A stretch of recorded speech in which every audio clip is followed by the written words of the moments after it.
Hi friends, வணக்கம். Welcome back to our channel ஆர்டோடெக் தமிழ்.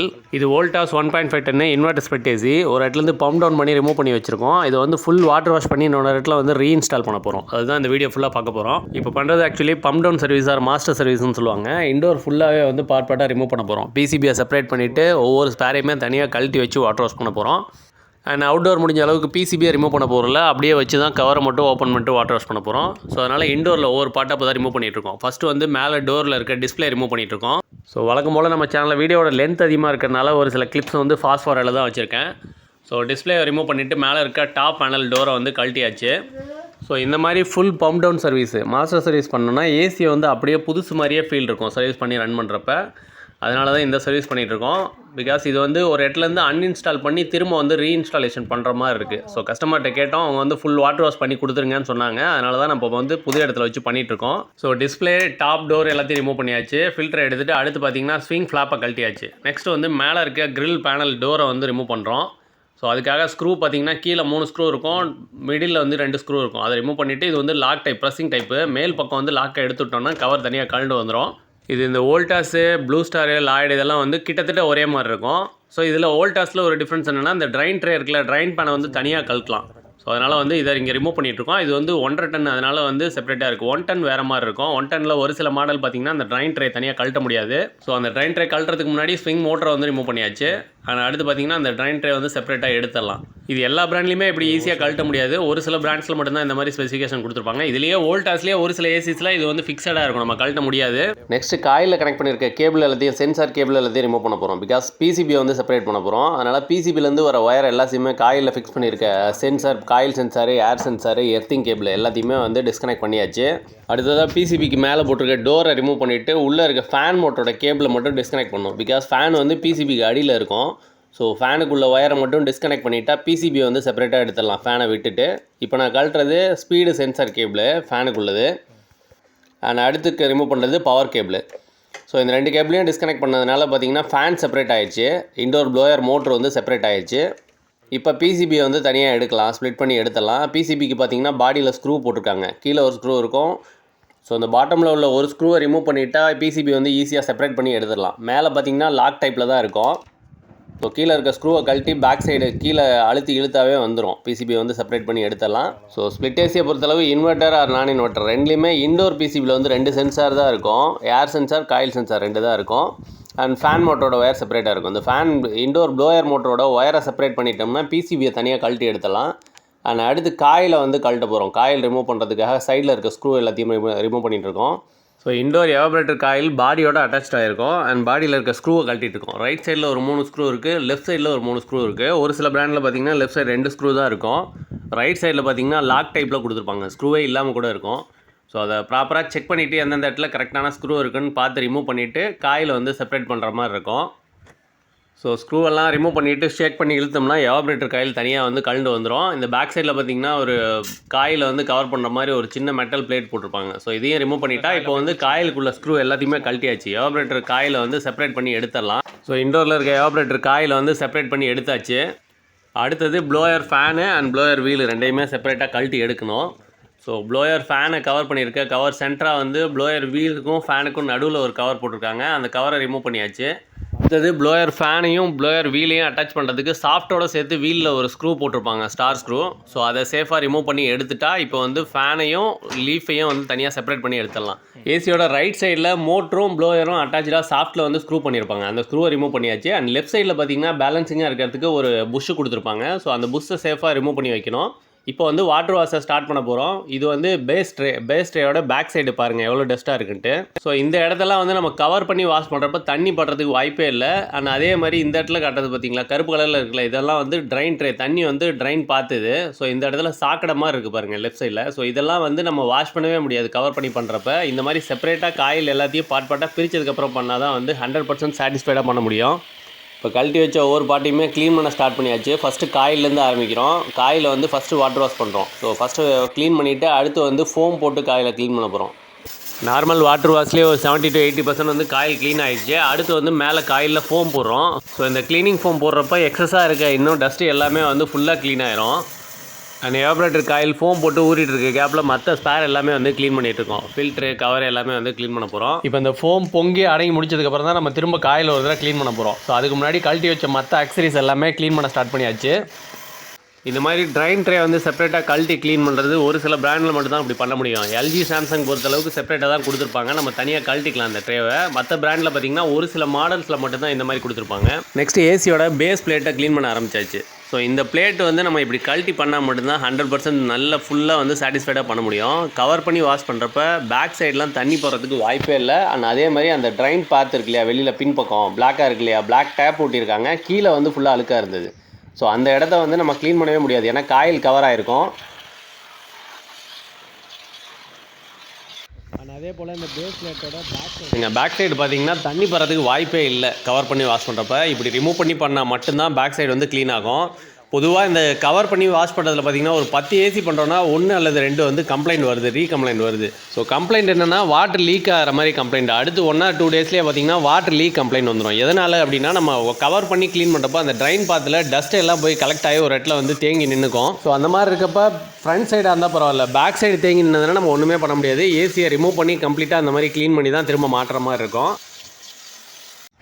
அடுத்ததாக ப்ளோயர் வீல் க்ளீன் பண்ண ஆரம்பிச்சாச்சு. ஸோ ப்ளோயர் வீலும் கழட்டி க்ளீன் பண்ணால் வந்து ஃபுல்ஃபில்லாக பண்ணலாம். அண்ட் ஏசிலே வச்சு பண்ணுறப்ப பார்த்திங்கன்னா சைடு கார்னரில் உள்ள அழுக்கு எல்லாமே போகாது. ஏசிலே வச்சு பண்ணுறப்ப மோட்டரில் ஃபிக்ஸ் ஆகிருக்கும். அண்ட் வீலை வந்து ஃப்ரீயாக சுத்த விட்டு பண்ணோம் அப்படின்னா வந்து மோட்ரு டிஃபெக்ட் ஆகிறதுக்கு வாய்ப்பு நிறைய இருக்குது. ஸோ எனக்கும் அந்த மாதிரி ஒரு வாட்டி ஆகிருக்கு. 5 wire மோட்டராக இருந்ததுன்னா ஃபீட்பேக் போயிட்டுருக்கோம். ஸோ அந்த மாதிரி ஆகிறப்ப பிசிபி போர்டே வந்து ஃபால்ட் ஆகிறதுக்கும் வாய்ப்பு இருக்குது. ஸோ வீலை இப்படி சுத்த விட்டும் பண்ணக்கூடாது. இது வந்து கிட்டத்தட்ட நான் இந்த வேலையை பார்த்து 2 years ஆயிடுச்சு. வீடியோ அப்போ எடுத்தது இப்போ தான் நான் அப்லோட் பண்ணுறேன். வீல் கழட்டி வாட்டர் வாஷ் பண்ணுறோன்னா கீழே வச்சு பொறுமையாக ஸ்ப்ரே பண்ணி தான் க்ளீன் பண்ணோம். அண்ட் ஆல்மோஸ்ட் இன்டோரில் எல்லாத்தையுமே க்ளீன் பண்ணியாச்சு. அகைன் வந்து எவாப்ரேட்டர் காயிலுக்கு வந்தாச்சு. ஃபோம் போட்டிருந்தோம் இல்லையா, அது ஃபுல்லாகவே வந்து அடங்கிடுச்சு. அந்த ஃபோம் எல்லாமே வந்து ட்ரை ஆயிடுச்சு. நெக்ஸ்ட்டு வந்து வாட்டர் வாஷ் பண்ண ஆரம்பிக்கிறோம். ஸோ இந்த மாதிரி பண்ணுறப்ப தேங்கி இருக்க டஸ்ட்டு, எக்ஸஸாக இருக்க டஸ்ட் எல்லாமே வந்து க்ளீன் ஆயிரும். அண்ட் இந்த ஃபோம் வாஷ் பண்ணுறதும் பார்த்திங்கன்னா எல்லா ஏசிக்குமே நான் பண்ண மாட்டேன். ரொம்ப எக்ஸஸாக அழுக்கு வந்து உள்ளே ஒட்டிகிட்ருக்கு, க்ளீன் பண்ணாலும் போகலை, அந்த மாதிரி இடத்துக்கு மட்டும் தான் போடுவேன். பிகாஸ் இதுவும் ஒரு கெமிக்கலு. இது அடிக்கடி போட்டோன்னா அந்த அலுமினியம் ஃபின்ஸ் வந்து சீக்கிரம் டேமேஜ் ஆயிரும். ஸோ இப்போ இன்டோர் ஃபுல்லாகவே வாட்டர் வாஷ் பண்ணி முடிச்சாச்சு. நெக்ஸ்ட் அவுட்டோருக்கு வந்தாச்சு. அவுட்டோரில் உள்ள டாப் கவரை ரிமூவ் பண்ணிகிட்ருக்கோம். ஸோ இந்த இடத்துல வந்து இங்கே அவுட்டோரில் பிசிபியை ரிமூவ் பண்ண போகிறதில்ல, அப்படியே வந்து கவர் பண்ணிவிட்டு காயில் மட்டும் வாஷ் பண்ண போகிறோம். காயில் அண்ட் மோட்ரு இதை மட்டும் வாஷ் பண்ண போகிறோம். அண்ட் அவுட்டோரும் பார்த்திங்கன்னா கம்ப்ளீட்டாக வாட்டர் வாஷ் பண்ணுறப்போ ஃபுல்லாகவே பிசிபியை ரிமூவ் பண்ணி பண்ணலாம். பட் அது கொஞ்சம் காம்ப்ளிகேட்டடாக இருக்கும். பிகாஸ் பிசிபி உள்ள இதில் பார்த்திங்கன்னா அவுட்டோரில் ஒரு 3 சென்சார் இருக்கும். ஸோ எல்லாத்தையுமே ரிமூவ் பண்ணுற மாதிரி இருக்கும். ஸ்க்ரூவே கிட்டத்தட்ட ஒரு 20 to 25 ஸ்க்ரூ இருக்கும் அரௌண்ட் சுற்றிலும் இருக்கிறது.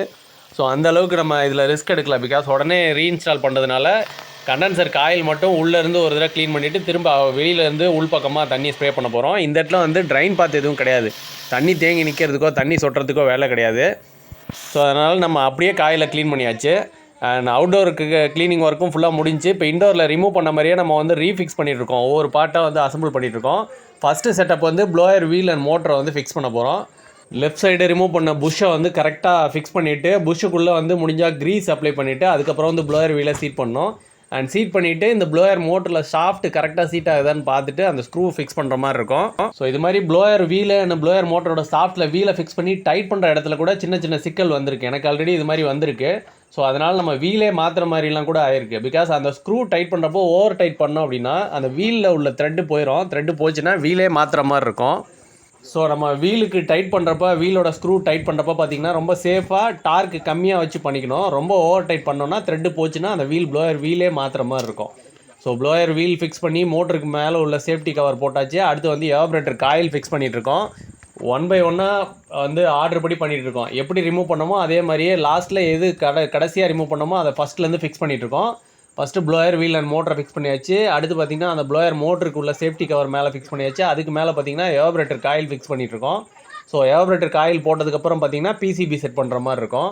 இப்போ எவாப்ரேட்டர் காயில் முடிஞ்சு வேலை கரெக்டாக ஃபிக்ஸ் பண்ணி முடிச்சாச்சு. நெக்ஸ்ட் வந்து ரிமூவ் பண்ண பிசிபியை கனெக்ட் பண்ணிகிட்ருக்கோம். ஸோ ஆர்டர் படி பார்த்திங்கன்னா நம்ம பிசிபி ரிமூவ் பண்ணுறப்போ அந்த மோட்ரு ஜாக்கை ரிமூவ் பண்ணியிருந்தோம். இப்போ பிசிபியை கரெக்டாக சீட் பண்ணிவிட்டு ரிமூவ் பண்ணியிருந்த மோட்ரு ஜாக் 2 ஜாக் இருக்கும். ரெண்டையும் வந்து பிசிபியில் கரெக்டாக கனெக்ட் பண்ண போகிறோம். இண்டோர் ப்ளோயர் மோட்டரோட ஜாக் எல்லாம் கனெக்ட் பண்ணி ஃபுல்லாக ஃபினிஷ் பண்ணியாச்சு. வேறு எந்த கனெக்டருமே நம்ம ரிமூவ் பண்ணல. இருந்த மாதிரியே இருந்த இடத்துல ப்ளேஸ் பண்ணுறோம். ஏர் சென்சார் காயில் சென்சார் ப்ளேஸ் பண்ணிவிட்டு 2 எர்த்து கேபிளை வந்து எவாப்ரேட்டர் காயிலில் வந்து கனெக்ட் பண்ணுறோம். ஸோ ரிமூவ் பண்ண இடத்துல அப்படியே ஸ்க்ரூ பண்ணுறோம். ஸோ பிசிபியில் கனெக்ட் பண்ணுற ஒர்க் எல்லாமே முடிஞ்சு. ஸோ அதனால் வந்து மேலே ரிமூவ் பண்ணி அந்த கவர் எல்லாத்தையும் போட்டு ஃபிக்ஸ் பண்ணிகிட்ருக்கோம். அடுத்து ஒரே ஒரு பார்ட் வந்து டிஸ்பிளே ஒயர் வந்து கனெக்ட் பண்ணோம். பிசிபிலேருந்து வெளியில் எக்ஸ்ட்ரா நீட்டிட்டு இருக்குது டிஸ்பிளே ஒயர், அதில் ஒரு கனெக்டர் இருக்குது. ஸோ டிஸ்பிளே கனெக்டரை இதில் வந்து ஜாயின் பண்ண போகிறோம், அவ்வளோதான். நெக்ஸ்ட்டு ரிமூவ் பண்ண ஆர்டர் படி அந்த ட்ரைன் ட்ரே வந்து மாட்டிகிட்ருக்கோம். ஸோ ட்ரைன் ட்ரே ஃபிக்ஸ் பண்ணி கீழே ஒரு 2 ஸ்க்ரூ இருக்கும், அதை போட்டோம்னா ட்ரைன் ட்ரேவோட வேலை முடிஞ்சு. ட்ரைன் ஹோஸ் எல்லாத்தையுமே கம்ப்ளீட்டாக க்ளீன் பண்ணி முடிச்சாச்சு. ஸோ அதனால் வந்து அதை வந்து பாட்டம் சைடு கரெக்டாக வர மாதிரி ஃபிக்ஸ் பண்ணிகிட்ருக்கோம். ஆனால் அடுத்து அதில் ரிமூவ் பண்ண ஸ்ட்ரிங் மோட்ரு. ஸோ அதில் 2 ஸ்க்ரூ வரும். இதுவுமே இந்த ஸ்க்ரூ டைட் பண்ணுறப்பையும் கொஞ்சம் கேர்ஃபுல்லாக இருக்கணும். ஓவர் டைட் பண்ணோம் அப்படின்னா அந்த ட்ரைன் ட்ரேலேருந்து எக்ஸஸாக நீட்டிகிட்டு இருக்கும் அந்த த்ரெட்டு பிளாஸ்டிக்கில், அது நிறைய இடத்துல பார்த்திங்கன்னா டேமேஜ் ஆயிரும். அதனால் இந்த டைட் பண்ணுறப்ப ரிமூவ் பண்ணுறப்ப கூட கொஞ்சம் பார்த்து ரொம்ப டைட்டாக இது பண்ணி டார்க் வச்சு ரிமூவ் பண்ணலாம். பட் டைட் பண்ணுறப்ப ரொம்ப சேஃபாக பண்ணணும். அடுத்து ரிமூவ் பண்ண மேலே இருக்க க்ரில் பேனலை இன்ஸ்டால் பண்ணிகிட்ருக்கோம். இதுலேயும் பார்த்திங்கன்னா அப்படியே ஆர்டர் பண்ணி மேலே லாக் டைப்பு, லாக்கை ப்ரெஸ் பண்ணி கீழே வந்து 3 ஸ்க்ரூ இருக்கும். மேலே வந்து டம்மி போட்டு கவர் பண்ணுற மாதிரி 3 ஸ்க்ரூ வந்துடும் பாட்டமில். சென்டரில் மிடில் பார்த்திங்கன்னா 2 ஸ்க்ரூ 2 கார்னர்லேயே இருக்கும். ஸோ அதை ஃபிக்ஸ் பண்ணிட்டா ஸ்க்ரூ ஒர்க் முடிஞ்சு. அண்ட் இனிமேல் கனெக்ட் பண்ண வேண்டியது இந்த ஒரு கனெக்டர் மட்டும்தான், பிசிபி டிஸ்பிளே பிசிபிக்கு வர கனெக்டரு. ஸோ அந்த ஒயரை வந்து கரெக்டாக ஜாக்கை எடுத்து விட்டாச்சு. மேலே டாப் டோரில் தான் வந்து பிசிபி இருக்கும். ஸோ பிசிபி ரிமூவ் பண்ண மாதிரியே டோரில் ஃபிக்ஸ் பண்ணி ஸ்க்ரூ பண்ணியாச்சு. அண்ட் இந்த கனெக்டரை கனெக்ட் பண்ணிவிட்டு ஃபில்டரை வந்து இன்செர்ட் பண்ணால் போதும். இன்டோர் வந்து ஃபுல்லாகவே அசம்பிள் பண்ணி முடிச்சிடலாம். நெக்ஸ்ட்டு ரிமூவ் பண்ண ஸ்விங் ஃப்ளாப்பை வந்து கனெக்ட் பண்ணுறோம். ஸோ அந்த ஸ்விங் ஃப்ளாப் கனெக்ட் பண்ணுறப்பயே நடுவில் வந்து அந்த கனெக்டர்ஸ் ஜாக் சீட் ஆகிற மாதிரி இருக்கும். ஸோ அந்த இடத்தையும் ரொம்ப கேர்ஃபுல்லாக பண்ணணும். ஒரு சில இது வந்து உடஞ்சிரும் கை வச்சா.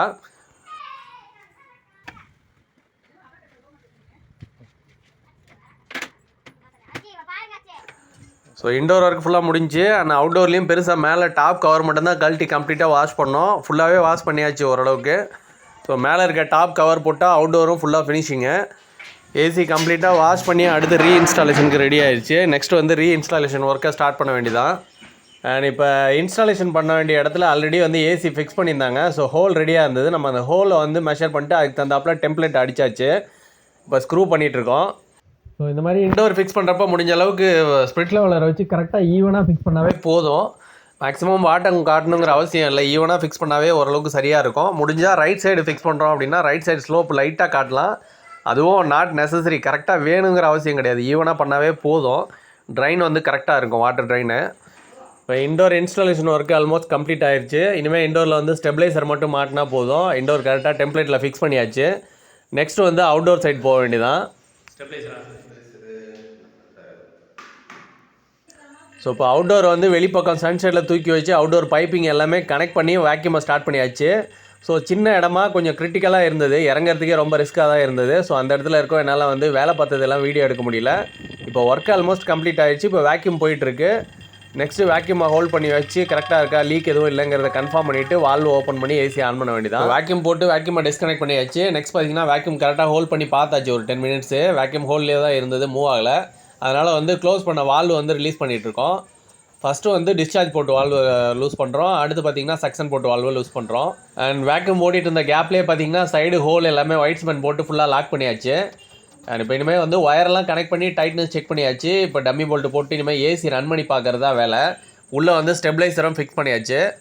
ஒர்க்கு ஃபுல்லாகவே கம்ப்ளீட் ஆகிடுச்சு. கனெக்ட் பண்ணியிருக்க சார்ஜிங் ஹோஸ் எல்லாத்தையும் டிஸ்கனெக்ட் பண்ணிவிட்டு அடுத்து ஏசியை ரன் பண்ணி பார்க்க வேண்டியதான். ஏசியில் வந்து கேஸ் கரெக்டாக இருக்குது. ஸோ அதனால் நம்ம செக் பண்ண வேண்டிய அவசியம் இல்லை. ஸோ அதனால் வந்து கேஜை டிஸ்கனெக்ட் பண்ணிட்டு இப்போ ஏசியை வந்து ரன் பண்ண ஆரம்பிச்சாச்சு. ஓகே ஃப்ரெண்ட்ஸ், இந்த வீடியோ பிடிச்சிருந்தா வீடியோ லைக் பண்ணிட்டு சேனலை சப்ஸ்கிரைப் பண்ணி வச்சுங்க. நீங்கள் இப்போ தான் நம்ம சேனலுக்கு புதுசாக வரீங்க அப்படின்னா சேனல் பிளேலிஸ்ட்டை விசிட் பண்ணி பாருங்கள். இது போல் நிறைய வீடியோஸ் வந்து நம்ம சேனலில் இருக்குது. அடுத்து ஒரு நல்ல வீடியோவில் பார்ப்போம். தேங்க்யூ.